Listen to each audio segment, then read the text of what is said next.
Forget gurus. Forget anyone claiming to be an online business expert without going through the challenges of entrepreneurship themselves. The Real Money, Real Business podcast is here to prove the best insights in online business comes from your fellow online business builders. We dig into stories of entrepreneurs selling their business on the Empire Flippers marketplace so that you can learn how they made their business profitable, how they overcame obstacles, and what lessons they learned in their online journey. If you want to take your business and your knowledge to the next level, you've come to the right podcast. Let's get started.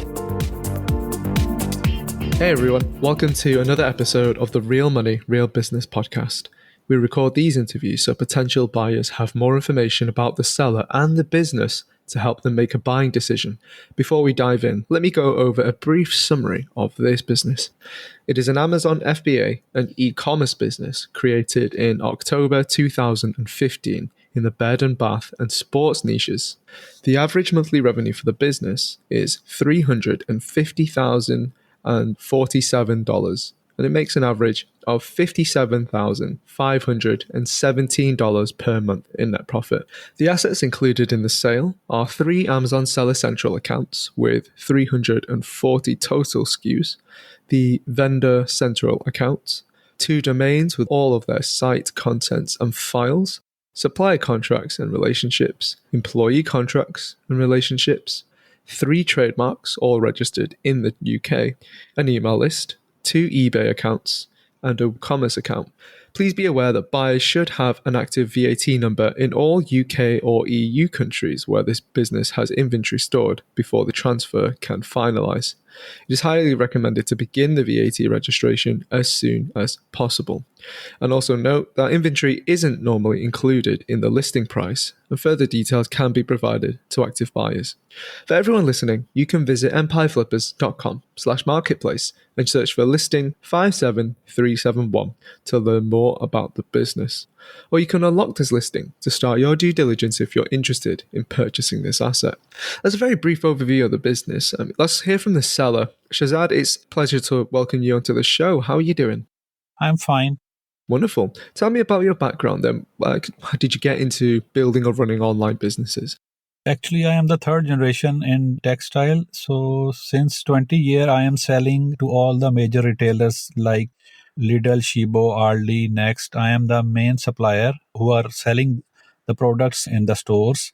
So in 2014, 2015, I was meeting my clients and they were all letting me know that their sales are affected because of online. So at that moment, I started to have a research on online business in 2015 in the start in January. So when I came to know that most of the majority of the customers which are on online are very few and they are not the direct producer because we were the producers and we were manufacturing these goods. So running the cost and cross version of the products, I came to know that the online business is more profitable and the sales are in your control. So was the reason I started in 2015 with a very small warehouse in Glasgow. And from that, I started the online business. And luckily in 6 years, as you can see, the business has grown with average of 30% per year growth. That's a great story. So I think you found a really good niche for yourself because, like you said, you're the direct supplier to all of these major stores, and it made sense to go online and to establish your own presence there and your own storefront there. So why did you choose Amazon FBA as the business model to, transition your business online then? As I hold a IT degree as well, so the most of the sales in UK or Europe is from Amazon. The number 2 is like eBay, and then you have your own website. So these are the 3 majority of the sales channels. So that's why I was focused to Amazon FBA, because Amazon FBA, you can't match with eBay or your own website. So this is the majority of the revenue will come from Amazon FBA. And because we were the main seller in the niche we are selling, so majority of the people who are competing against me are buying from me. So they can't compete me technically. So this niche, I'm very, very strong. Yeah, that's great. Maybe a lot of other retailers, people who perhaps are suppliers to many of these major brands, maybe they could learn a thing or two from you, to set up their own online presence. Because like you said, even with maybe some of the established brands in the same niche, the chances are they might be buying from you anyway, and they obviously can't compete with you if you set up an online store. So I think that's great to hear. As you mentioned, it's grown significantly year on year over the past 6 years. So our buyers will be wondering, why are you selling this business instead of keeping it or growing it?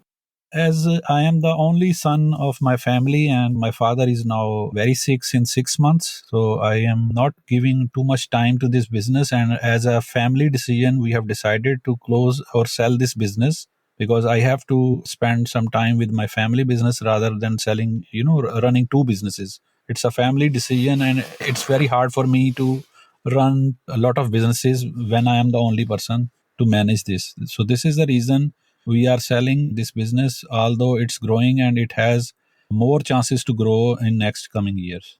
I understand. Yeah, it's unfortunate given your some family circumstances. And it's understandable as well. Like you said, running a business takes up a lot of bandwidth into time and resources. If you don't have that, then it makes sense. Now is probably a good time to pass it on to someone who can take it and continue to grow it. I want to ask you, Shazad, about the operations side of your business. When you were scaling it on Amazon, was there anything that you felt just really worked for you? I think on Amazon, if you have a very good quality and a good price, the chances of success is very, very high. And with the background I have, it was never a problem for me. Nowadays, Amazon is more on the side of social media. You can get a lot of business, which I saw now. It's working out that if you are active on social media and posting your links in Pinterest or Facebook, you are getting a good sales. So the business in Amazon is every year they update the logarithm, so you have to be updated on this. Sure. What's your tech stack look like? The software and tools that you use to help you run this business? We don't use any kind of software. It's only the Helium we use to monitor the ranking of the keywords and the listings of the competitor. That's all. We don't run too much software because I don't believe in lot of softwares. If you are, with your experience, if you are checking manually, and I'm the man who is making these products. So a lot of knowledge I have. I don't need these softwares to tell me what is good and what is bad. Okay, I understand. Yeah, so basically it sounds like just Helium 10 is the main only tool that you It's really for use. the ranking. You have to watch your keywords ranking all the time. Gotcha. Okay. So I've just asked you about what worked for you. Can you describe anything that you tried that, kind of didn't work when you're trying to scale the business? I think the most of the things which worked is Amazon itself will help you if your product is good and you are getting good reviews. It will help you. Their algorithm will help you more. So my only advice is the quality of the product should be very, very good on Amazon. And no matter what is the price is not a issue on Amazon. A lot of people I met are always concerned to sell cheap on Amazon. And if you can see, all products are the price is higher. Amazon doesn't care about the price. Amazon is more of the quality side. So my advice to all the sellers is if you want to be successful, you have to build a quality and not think about the price. Whatever the price is, people will buy if the product is good, because the customer on Amazon, their psyche is different than the customers on the other marketplaces like eBay or other. So this is always its work. What didn't work is in the start first 6 months I was like other sellers tried to sell cheap, so this was never worked. So even you give offer a product on Amazon for free and your quality is not good or cheaper version, you will never be successful. So in 6 months I realized this, and in 2016 I changed my strategy and I always make the products which are higher in quality than the running in the market. And as in the start I told you that I am the main producer in the niche, everyone is 90% people are buying from me, so I know exactly what quality they are buying. And the same mistake everyone is doing, they always going for the cheap. So they always ask you cheap version just to think that they can compete in the market. And I know the fact, and I always make my quality much higher than what is existing in the market. So this helps by year I have all the clients which are coming back, returning clients, and I have a very strong name in the market, and people know that the product is very, very good. So this is the good and the bad thing. Yeah, I think that really makes sense. There's that very real fear, like you said, for new Amazon sellers to try and carve their own, niche out when they're just starting. But I think by selling too low, that can kind of go against you, because like you say, your profit margin's too much. But yeah, if you focus on quality and branding, you justify charging a higher price. Completely makes sense. I just want to move over to the marketing side of things now. Can you describe where the majority of the traffic comes from for your store?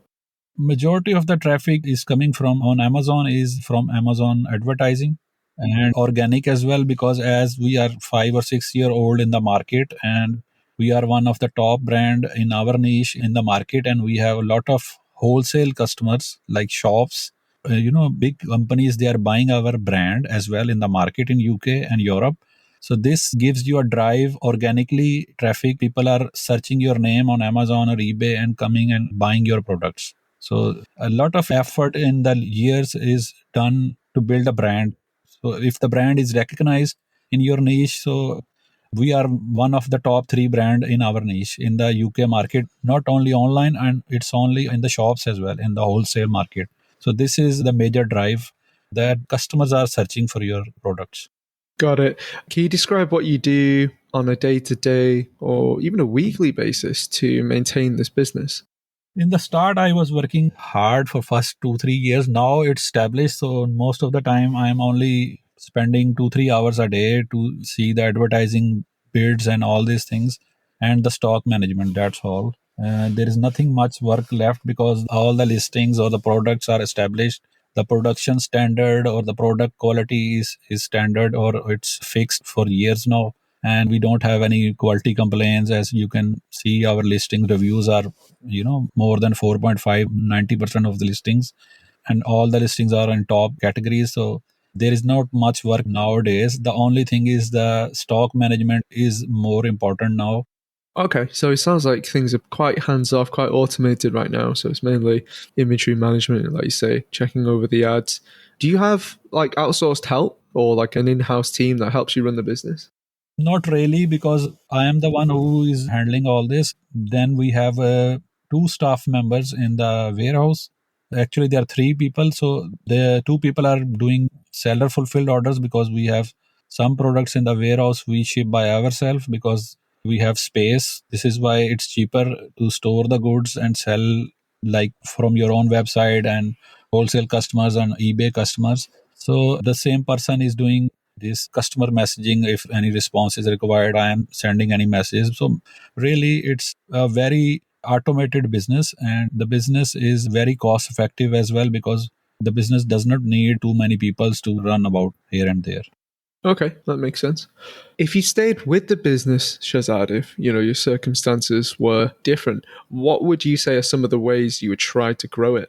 I will try if I want to increase it because of the shipping, the freights are increased. So I would need more capital, and the more capital I can compete, because right now business on Amazon for 2022 will be very, very profitable, because what I know in UK market, the 80% sellers can't import goods. So they don't have stock because they don't have finance to run the business. So small businesses in UK will not be existing in 2022. So whoever has a stock and strong brand like us and have plenty of money can make a lot of money in 2022 because of the shipping crisis and the prices. It's a good chance whoever has the stock and has strong presence in the market will take the majority of the share of the market. Gotcha. Okay. What would you say are some of the biggest risks with this business that a buyer should be aware of? The biggest risk is if a buyer has to buy this business, he must have cash in hand, because for our business, the majority of the main hurdle I am have always handling is the cash flow, because the sales are more, the demand is more, and I cannot deliver to the demand. So this is the biggest. If the buyer has surplus of cash to buy enough stock, then this is a risk. He will lose a lot of sales. Right now, I have a vendor central because Amazon buys our brand and sell themselves, and I am refusing half of the purchase order they are sending me because I cannot deliver. If I deliver them, then I don't have stock for my own, for myself, because I don't have cash. If somebody has cash, they can make a lot of money, because for one product, if I am importing 4 containers in a month, Amazon is raising a demand for 4 containers for a week. Remember, this is Amazon Marketplace. They will sell anything double than whatever you can sell from your seller central account. So for me, if I have money, I will grow my vendor central account to sell to Amazon, because Amazon can sell 400 times more than you can sell on seller central. So this is which I always wished, but right now I don't have cash enough and I have family issues. This is the reason I always have a hurdle to increase this business. That makes sense. Yeah, I understand what you're saying. There's a hidden opportunity there as well. If you have the cash flow, then you can also open up and just expand the business naturally by increasing the order amount. So I think that's great to know. I mean, Shazad, I only have the last few questions here then, as we're rounding off this interview. How much support are you willing to offer buyers? I am willing to support as much as buyer want. For me, it's not an issue, but I understand the standard support is for 30 days. But if a buyer wants more support, it can be negotiated. That's really great to hear. Are you willing to commit to a non-compete? Yes, I am. Okay. And are you open to something like an earn-out or different types of deal structuring? Yes, I am. That's great to hear. Last question then from me. If you put yourself in the shoes of a buyer, why would you say this is a business worth buying? As I already told you in the start, that the brand is established, the name is established, it's the top brand in the niche. The demand is more than the supply. So if I am a buyer with no finance issues, then this business is a ready-made, automated, and there is very good earning from this business, because the hard time of the business has finished and now it's the time is to grow and grow. Got it. Is there anything you'd like to add that you think I might have missed during the interview? I think that's all. I wish that people should work hard on branding, because to go in the next years to sell their products is only the branding will helps, because I have been manufacturing these products for more than third generation, and nobody knows your product when you are visiting a store, and it gives you a player when your own product you are making and your brand is very recognized. So this gives you a player. So that's my advice. If you want to be successful in business, the way forward is branding only. Understand. Shazad, it's been a pleasure having you on today's interview. Really looking forward to seeing your business get picked up by the right buyer. Thank you very much. All right, everyone. Thanks for listening. To learn more and see if this listing has already been sold, head over to empireflippers.com/marketplace and search for listing number 57371. If you're watching this on YouTube, click the link in the description to go straight to the listing. And once you've unlocked this listing, you'll be given everything you need to know about this business. So until next time, enjoy your digital journey.